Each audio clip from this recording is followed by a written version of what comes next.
a gente vai estudando o todo e todas as obras, e encaixando como um quebra-cabeça, a gente vai vendo que ela é simples, ela é lógica, ela é racional, ela não é confusa.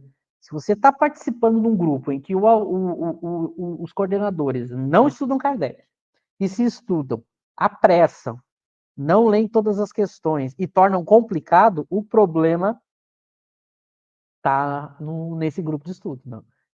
Se você não está entendendo, eu costumo dizer, a gente sempre empobrece Kardec, ele é muito mais sábio e claro do que a gente.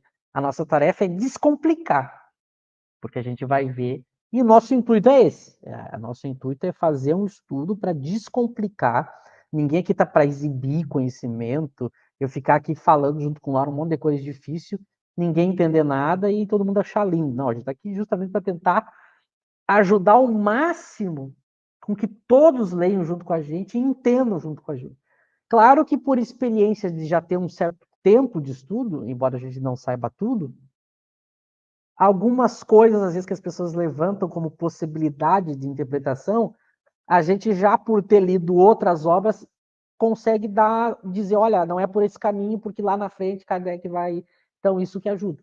Mas, de qualquer maneira, todos têm que ler tudo. Não adianta só ficar com o Michel, com o Lauro também, porque também não basta. A pessoa tem que, uma hora, mergulhar também sozinha, porque é sempre um estudo solitário e em grupo. É sempre esses dois. Tem que ter os dois.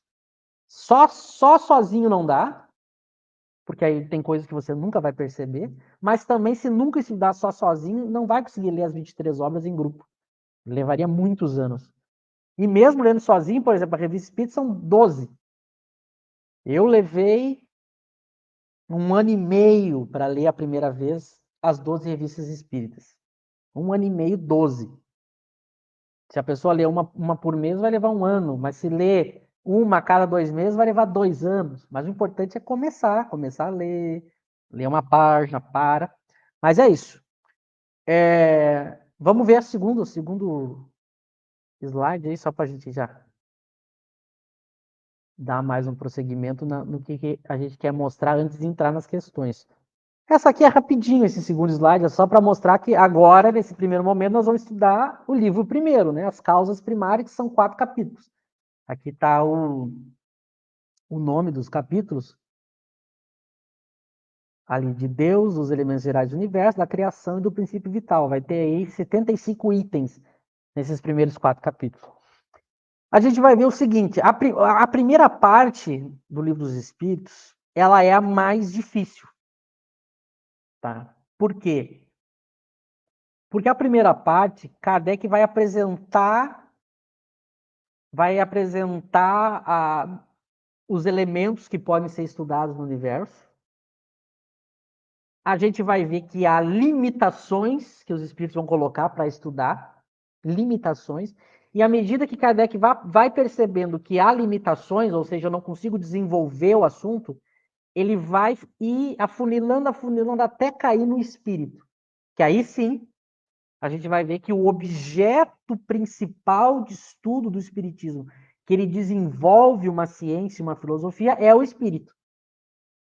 A gente vai ver isso. Isso é muito importante. Ele está apresentando os objetos de estudo aqui e ele vai nos mostrar por que ele não vai escolher os outros e vai ficar no espírito. E a partir da segunda parte diante, no livro segundo lá, ele só vai estudar o espírito. Nós vamos entender um pouco disso. Porque às vezes há muita confusão com a primeira parte do livro dos espíritos. Porque ele vai tratar de diversos assuntos, inclusive assuntos que o espiritismo não vai desenvolver. A gente vai ver isso com bastante cuidado, mas é muito importante dizer isso. Há muita confusão de pessoas estudando a obra A Gênese, ou essa primeira parte do Livro dos Espíritos, e não entendendo o que Kardec está fazendo. Nós vamos tentar mostrar para as pessoas o caminho que ele faz. Então, essa primeira parte vai ser isso. Nós vamos ver. Ele vai apresentar Deus, Espírito e Matéria, vai apresentar questões sobre a matéria, do espaço, do universo, dos planetas, da vida. A gente vai ver os diversos problemas que a ciência espírita vai ter de limitações com esses assuntos. Aí, quando Kardec percebe, é o espírito. O objeto de estudo, o elemento que eu vou pegar para estudar e desenvolver vai ser o espírito. Porque os outros a gente vai ver que a gente vai descobrir que não são objetos do Espiritismo. O Espiritismo não tem como resolver problemas desses outros objetos. Mas Kardec passa por eles, para justamente nos ensinar. Tu quer falar? Pode também, se quiser colocar alguma coisa desse ponto aí, Lauro. Michel, fica à vontade. Então vamos para o terceiro já, para nós não. Aqui eu fiz um esqueminha bem pessoal, mas para ajudar todos. Como eu falei, depois eu vou mostrar nas questões isso tudo que está aqui, tá? Para que vocês não pensem que eu fui inventando, né? Mas eu achei importante fazer assim, nesse primeiro momento, para preparar todo mundo para as questões que a gente vai ver, para a gente entender a primeira parte. Então, por exemplo, ele vai estudar Deus, Espírito e Matéria nessa primeira parte. Então, aqui sobre Deus, a gente vai ver que quando o Kardec vai estudar com os espíritos Deus, no livro dos Espíritos, que é o assunto que começa, a gente vai ver, eu botei aqui alguns itens, né? Por exemplo, limitações da razão. A gente vai ver que a razão humana tem limitações para estudar Deus.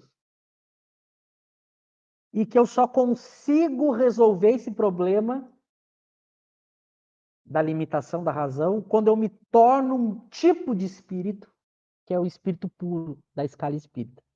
Tudo isso que eu estou dizendo nós vamos ver depois, mas guardem essas informações que eu estou dizendo.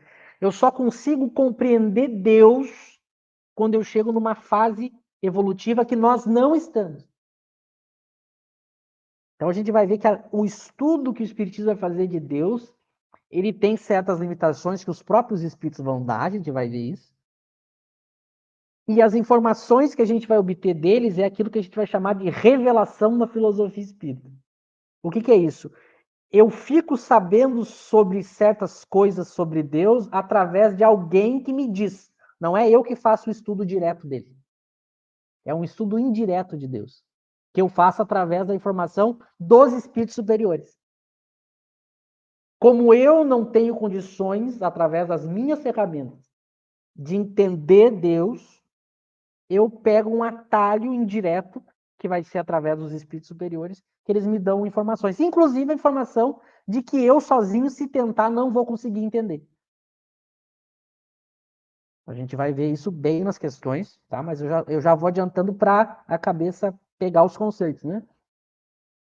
Então, é um estudo indireto e não vai ser o objeto principal. A gente vai ver que Kardec chega num limite, ele para, porque os próprios espíritos vão dizer para ele parar, e ele vai usar o estudo de Deus, o Espiritismo, como critério de verdade. Isso aqui nós vamos estudar. Não se preocupem com o que eu estou dizendo aqui, não fazer muito sentido, porque eu não estou explicando ainda. A gente só está dando as informações, né, para vocês guardarem, e a partir quando a gente entrar nas questões, tudo isso vai ficar bem claro, tá? Mas ele vai usar o estudo de Deus no Espiritismo, mesmo esse estudo limitado, como critério de verdade. Só para dar um exemplo para vocês. Por exemplo, Kardec percebeu que ao conversar com os espíritos, eu tinha espíritos de todos os tipos, de vários níveis. Então eu preciso criar algum tipo de critério, ou mais de um, para saber se aquilo que o espírito está dizendo é verdade ou não. Já que eu tenho espíritos de todos os tipos, eu não posso simplesmente, porque o espírito falou, considerar aquilo verdadeiro. Eu tenho que criar algum critério que me ajude a distinguir. Como é que eu faço para saber se aquilo que o espírito está me dizendo é verdadeiro ou falso? Kardec vai desenvolver critérios para isso. E um desses critérios, a gente vai ver, vai ser o estudo sobre Deus. É uma coisa bem interessante, nós vamos ver, mas por enquanto é importante que vocês entendam simplesmente as informações que a gente está dando. Que, como eu falei, vai ser estudado tudo isso que eu estou dizendo, destrinchado, explicado, mas vocês vão ver que quando a gente entrar nas questões, eu vou dizer assim: olha aqui, ó, lembra que eu falei lá no primeiro estudo? Tá aqui, ó.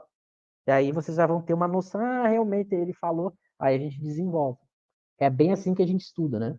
Se a gente ficar tentando abrir janelas o tempo todo, a gente nunca estuda nada. Então a gente aprende isso com o próprio Kardec. Quando eu vou estudar um assunto, eu tenho que dar uma noção geral dele, depois eu aprofundo um ponto, paro, aprofundo outro ponto, paro. Se eu nunca paro, eu nunca aprofundo nada. Então, às vezes, as pessoas estudam errado assim.